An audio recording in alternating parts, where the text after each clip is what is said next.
Our learning target today, I will be able to apply the distributive property by finding the GCF of two numbers so that I can create an equivalent expression. I will be able to find multiples by skip counting so that I can determine the least common multiple of two numbers. I will be able to factor numbers by recognizing prime factors so that I can determine the greatest common factor of two numbers.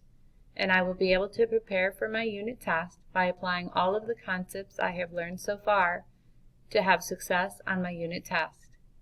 If you are absent from class today, please complete the LCM and GCF quiz.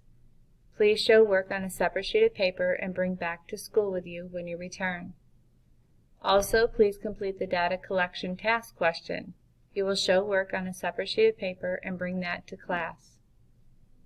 Your homework is the Unit 1 review. It is a Google form. You must show work on Scrap. Please number your work so we will be able to follow along and correct it.